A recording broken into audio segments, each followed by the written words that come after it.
नमस्कार, जय हिंद। आज दिव्यांगों की बात। आगामी 13 दिसंबर को जो है विधानसभा सत्र हो रहा है शुरू बिहार में, और उसमें जो है सभी दिव्यांगों की मांग 46 सूत्री मांगों पे मुहर लगनी चाहिए। ये हम दिव्यांगों का मांग है। और दिव्यांग की सबसे ज़्यादा ज़रूरत अभी जो है, जब समाज में इतना अपराध हो रहा है तो दिव्यांगों की सुरक्षा, शिक्षा और चिकित्सा और उनके भोजन की देखरेख की जिम्मेदारी सरकार को लेनी चाहिए। चूँकि तेजस्वी यादव ने सत्ता में आने से पहले ही वादा किया था कि मेरे सत्ता में आने के बाद जो है सबसे पहला काम दिव्यांगों की सुनी जाएगी, और जो कि अब तक नहीं हो रहा है। तो हम लोग का उम्मीद कहीं ना कहीं टूट रहा है। अच्छा, इस बीच में हम लोगों ने किया है क्या कि जितने हम लोग के दिव्यांग हैं बिहार में 51-52 लाख, उन सब ने जो है आगामी सत्र शुरू होने से पहले अपने अपने एरिया के विधायक को, एमएलए को अपना 46 सूत्री मांग जो है सौंपा है। और हम लोग चाहते हैं कि सदन में हम लोग की व्यवस्था पर चर्चा हो, और जो कि अभी बिहार में दिव्यांगों की हालात जो है बहुत त्रस्त व्यस्त है। इसको कोई नेता या फिर कोई जनता नहीं समझ पा रहा है। जनता भी नहीं समझ पा रहा है। क्योंकि हम जब बाहर से देखते हैं तो सब कुछ सही लगता है। जब हम उसके किसी भी चीज़ के भीतर में जाते हैं, उसकी गहराइयों तक समझने की कोशिश करते हैं, तब किसी की तकलीफ़ और दर्द का हमें एहसास होता है। तो यही उम्मीद है कि तेजस्वी यादव और गठबंधन की सरकार जो है इस बार हम लोग के मांगों पे मोहर लगाए और हमें सम्मान दिलाएं। और ये बात सिर्फ एक दिव्यांग की नहीं है। बिहार में 51-52 लाख दिव्यांग हैं और उन सब का जो है पेंशन के रूप में जो मजाक उड़ाया जाता है, 400 रुपया कोई पेंशन हुआ, आप लोग बताइए। ये तो भीख से भी बदतर है, ठीक है। इसमें दिव्यांगों का जो है समझिए कि एक गिलास पानी भी नहीं आएगा, उस प्रकार से है। क्योंकि अभी महंगाई इतनी बहुत ज़्यादा है और देश में महंगाई चरम सीमा पे है, और हम लोग की सुरक्षा की जिम्मेदारी जो है हमारे राज्य सरकार को उठानी चाहिए।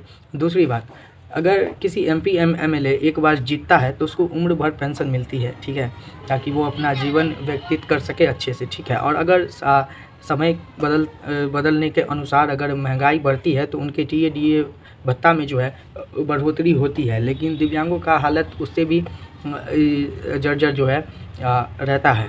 तो इससे ये है तात्पर्य कि अगर इस विधानसभा सत्र में तेजस्वी यादव ने कोई हमारे मांगों के एजेंडों पे मोहर नहीं लगाया या फिर सदन में इसकी चर्चा नहीं की, तो हम लोग जो है सदन का घेराव करेंगे। और ये मैं बोल रहा हूँ मधुबनी से अंश बाबू, और मैं जो है अकेला सदन के बाहर धरने पे बैठ जाऊंगा। क्योंकि अगर हमारे टैक्स के पैसों से सदन चलता है, करोड़ों का खर्च आता है, हमारे टैक्स के पैसों से एमपी एमएलए का सारा सुख सुविधा जो है मुहैया होता है, तो फिर हमारा अधिकार इन सबको देने में दिक्कत क्या है। कभी कोई किसी एमपी एमएलए को पूछता है कि तुम्हारी सैलरी तो 10-20 हज़ार ही है, तो तुम इलेक्शन में इतने करोड़ों की खर्च कैसे करते हो, तुम्हारा संपत्ति इतने करोड़ों की कैसे है, नहीं पूछता है। क्योंकि इन सबको कोई फ़र्क ही नहीं पड़ता है कि जनता क्या सोचती है, जनता क्या बोलती है, जनता कितनी परेशान है, जनता में क्या है। इन सबको सिर्फ धर्म जात की राजनीति करनी आती है, और दबे कुचले लोगों की सिर्फ बातें होती है, सिर्फ बातें, वो भी ऐसी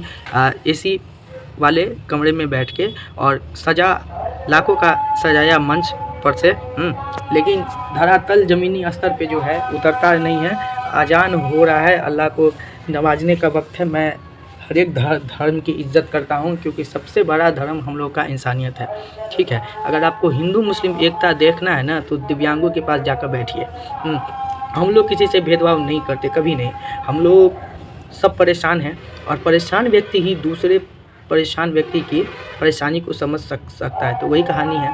हाँ, बेकार में लोग ये जो है धर्म जात पे वोट कर रहे हैं, और हमारा बिहार पिछड़ा हुआ है। जब लोग धर्म जात के वोट से उठ के अधिकार मांगने लगेंगे, तब किसी का बच्चा जो है बाल मजदूरी नहीं करेगा, किसी का घर का चिराग जो है जेल के सलाखों के पीछे नहीं जाएगा, और किसी के आंखों का तारा जो है किसी भी पार्टी या फिर किसी भी नेता का जय जयकार नहीं करेगा। अपने माँ बाप को वो लोग दिन में एक बार भी याद नहीं करते हैं, और 15 दिन पे, 1 महीना पे जो है पार्टी का झंडा और पार्टी के नेताओं का जय जयकार करते हैं। 26 जनवरी 15 अगस्त सिर्फ उन लोगों को देश को याद करने के लिए सिर्फ एक दिन के लिए होता है, और बाकी दिन जो है वो सिर्फ अपने पार्टी के नेताओं की गुणगान करने में लगे रहते हैं। तो मेन बात यही है कि दिव्यांग उस तरह से नहीं सोचता है। आप सब गैर जिम्मेदार व्यक्ति से हम लोग अलग हैं। हम लोग जो है अपना सोच और अपना अधिकार के लिए जीते हैं और किसी से भेदभाव नहीं करते हैं। अगर हम लोग का समर्थन में हमारे समाज के कुछ व्यक्ति उतरते, हमारे समाज ही पहले जो है हमें नकार चुका है, वो हमें इंसान समझते ही नहीं है, ठीक है। ये सारे दिव्यांगों की तकलीफ़ है, उसमें लड़की है, लड़का है, एजेड पुरुष है, महिला है, ठीक है, हर टाइप का दिव्यांग है। तो दिव्यांग को वेस्ट ऑफ थिंग समझना बंद करें, फालतू की चीज़ जो है आप समझते हैं उसको बंद करें। अगर दिव्यांग को सही अधिकार मिले और उन्हें जनता का समर्थन मिले तो दिव्यांग इतिहास लिख सकता है, ठीक है। तो इस बार हम लोग की यही मांग रहेगी कि सबसे पहले पेंशन में बढ़ोतरी करें, ठीक है, क्योंकि बिहार में पैसों की कमी नहीं है, हमारे राज्य सरकार के पास पैसों की कमी है तो सिर्फ इन नेताओं के पास पैसे की कमी है, जिसको आप दिन ब दिन जो है घर, महंगाई भत्ता, तो बिजली में यूनिट फ्री, तो कार लोन, तो महंगाई भत्ता, ये सब जो है आप लोग राज्य सरकार को मैं कह रहा हूँ, जो अपने MP MLA सबको मुहैया करवा रहे हैं, उनको शर्म आनी चाहिए कि समाज में जो नेता है क्या वही सबसे दुखी है? जो समाज सेवी है वही सबसे ज़्यादा दुखी है या दिव्यांग दुखी है? तो ये चीज़ आप सबको समझना है और हमारे सारे 51-52 लाख भाई बहन दिव्यांगों से ये आग्रह है कि अब जो है कि किसी के भरोसे नहीं बैठना है, अपने अधिकार पे लड़ना है। और हम लोगों ने 3 दिसंबर इंटरनेशनल दिव्यांग दिवस पे जो है हम लोगों ने धरना प्रदर्शन भी किया था और सत्याग्रह आंदोलन भी चलाया था। तो इन सब से भी अगर सरकार की नींद नहीं खुलती है तो इसके आगे भी हम लोग करेंगे, क्योंकि हमें पता है कि हमें अपना अधिकार कैसे पाना है, ठीक है। और उसके बाद विशेष यही रहेगा कि हम सब एक रहें, एकजुटता रहें, उसी में जो है हम सब की भलाई है। और जय हिंद, जय भारत, जय बिहार, जय दिव्यांग।